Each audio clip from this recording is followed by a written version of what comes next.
everyone. My name is Janet Windeguth and I am the business librarian at the Crystal Lake Public Library. Today I'm going to read you an excerpt from one of my very favorite children's books, The Wind in the Willows by Kenneth Grahame. My dad used to read this to me when I was just a tiny little thing, and the adventures of Mole and Rat and Badger and Toad never failed to captivate me. Now that I'm a grown-up, it still captivates me. In fact, I reread this every autumn. And today I'm going to invite you to join me in this tradition. So without further ado, The Wind in the Willows by Kenneth Grahame. The Riverbank. The mole had been working very hard all the morning, spring cleaning his little home. First with brooms, then with dusters, then on ladders and steps and chairs, with a brush and a pail of whitewash, till he had dust in his eyes and throat and splashes of whitewash all over his black fur, and an aching back and weary arms. Spring was moving in the air above and in the earth below and around him, penetrating even his dark and lowly little house with its spirit of divine discontent and longing. It was small wonder, then, that he suddenly flung down his brush on the floor, said "Bother!" and "Oh, blow!" and also "Hang spring cleaning!" And he bolted out of the house without even waiting to put on his coat.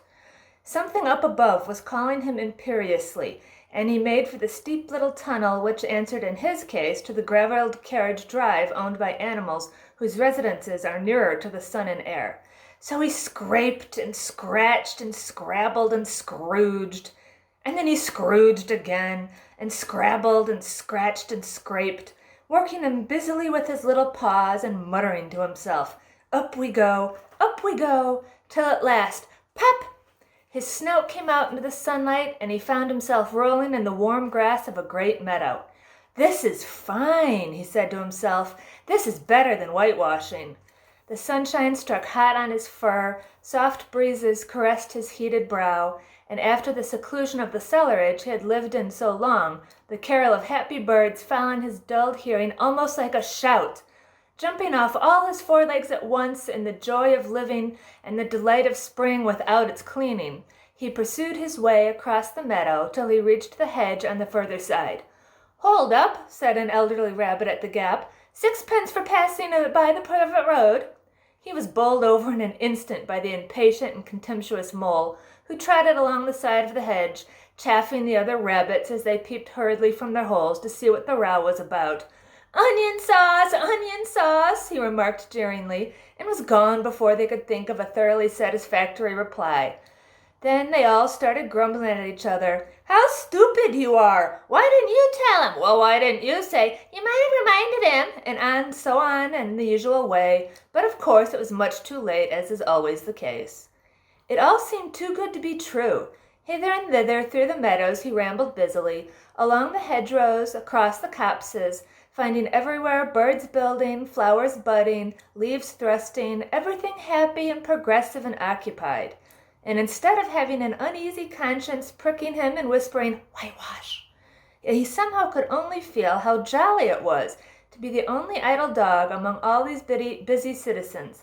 After all, the best part of a holiday is perhaps not so much to be resting yourself, but watching all the other fellows busy working. He thought his happiness was complete when, as he meandered aimlessly along, suddenly he stood by the edge of a full-fed river. Never in his life had he seen a river before. The sleek, sinuous, full-bodied animal, chasing and chuckling, gripping things with a gurgle and leaving them with a laugh, to fling itself on fresh playmates that shook themselves free and were caught and held again. All was a shake and a shiver, glints and gleams and sparkles, rustle and swirl, chatter and bubble. The mole was bewitched, entranced, fascinated. By the side of the river he trotted as one trots, when very small, by the side of a man who holds one spellbound by exciting stories. And when tired at last, he sat on the bank, while the river still chattered on to him, a babbling procession of the best stories in the world, sent from the heart of the earth to be told at last to the insatiable sea. As he sat on the grass and looked across the river, a dark hole in the bank opposite, just above the water's edge, caught his eye, and dreamily he fell to considering what a nice snug dwelling place it would make for an animal with few wants and fond of a riverside residence, above flood level and remote from noise and dust. As he gazed, something bright and small seemed to twinkle down in the heart of it, vanished, then twinkled once more like a tiny star. But it could hardly be a star in such an unlikely situation, and it was too glittering and small for a glowworm. Then, as he looked, it winked at him, and so declared itself to be an eye, and a small face began gradually to grow up round it like a frame round a picture, a little brown face with whiskers, a grave round face with the same twinkle in its eye that it had first attracted his notice, small neat ears and thick silky hair. It was the water rat! Then the two animals stood and regarded each other cautiously. "Hello, Mole," said the water rat. "Hello, Rat," said the Mole. "Would you like to come over?" inquired the rat presently. "Oh, it's all very well to talk," said the Mole rather pettishly, he being new to a river and riverside life and its ways. The rat said nothing, but stooped and unfastened a rope and hauled on it, then lightly stepped into a little boat which the Mole had not observed.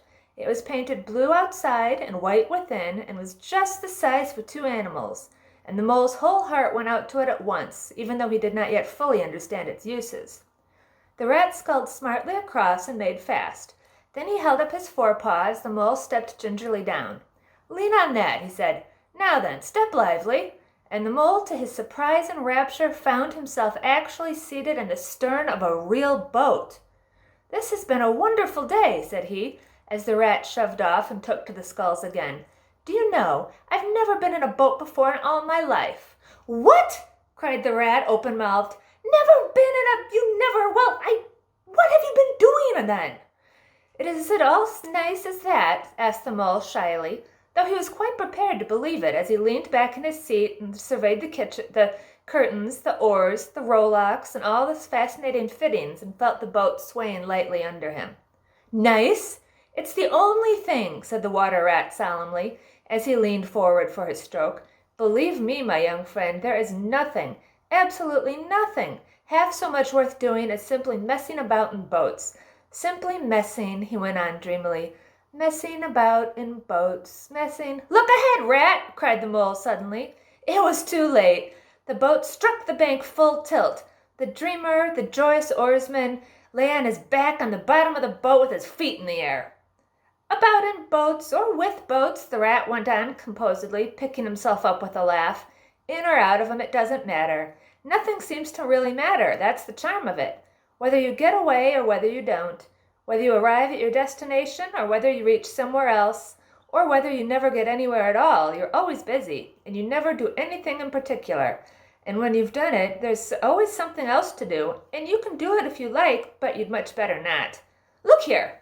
If you're really nothing on hand this morning, suppose we drop down the river together and have a long day of it." The Mole waggled his toes from sheer happiness, spread his chest with a sigh of full contentment, and leaned back blissfully into the soft cushions. "What a day I'm having," he said. "Let us start at once." "Hold hard a minute, then," said the rat. He looped the painter through a ring in his landing stage, climbed up into his hole above, and after a short interval reappeared staggering under a fat wicker luncheon basket. "Shove that under your feet," he observed to the Mole, and he passed it down into the boat. Then he untied the painter and took the sculls again. "What's inside it?" asked the Mole, wriggling with curiosity. "There's cold chicken inside it," replied the rat briefly. "Cold tongue, cold ham, cold beef, pickled gherkin salad, French rolls, crust sandwiches, potted meat, ginger beer, lemonade, soda water—" "Oh, stop, stop!" cried the Mole in ecstasies. "This is too much." "Do you really think so?" inquired the rat seriously. "It's only what I always take on these little excursions, and the other animals are always telling me that I'm a mean beast and cut it very fine." The Mole never heard a word he was saying.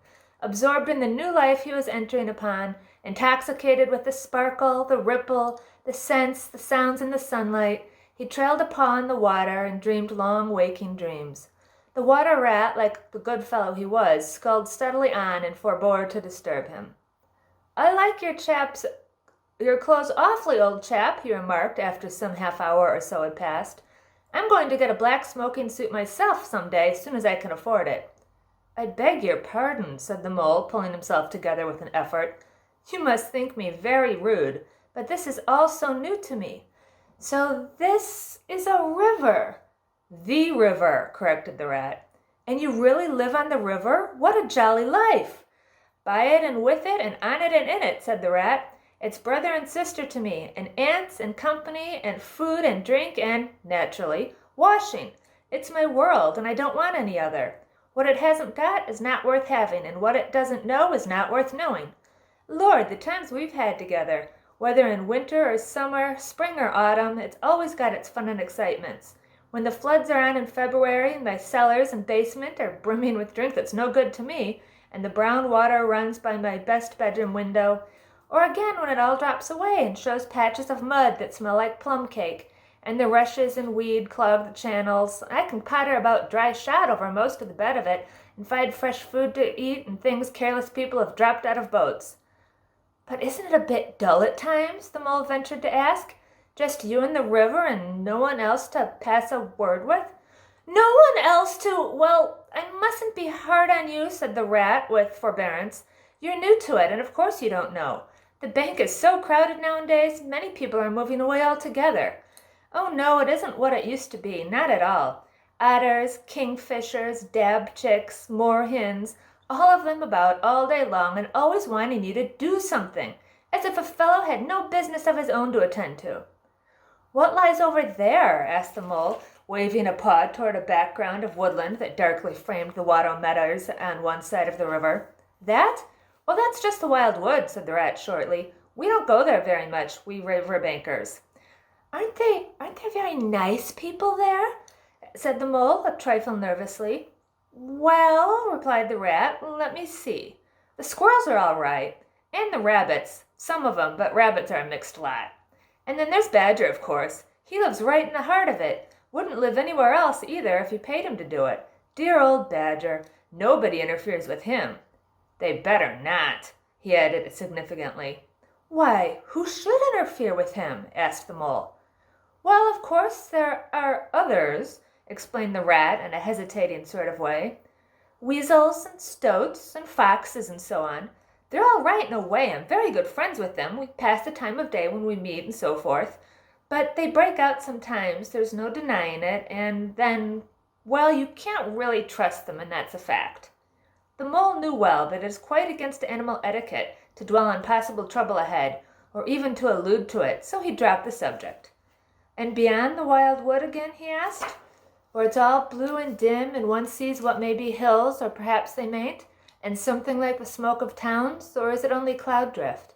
Beyond the wild wood comes the wide world, said the rat, and that's something that doesn't matter, either to you or to me. I've never been there, and I'm never going, nor you either, if you've got any sense at all. Don't ever refer to it again, please. Now then, here's our backwater at last, where we're going to lunch. That was Wind in the Willows by Kenneth Grahame. Thank you so much for joining the Crystal Lake Public Library on our Family Reads Night. Happy reading, everybody!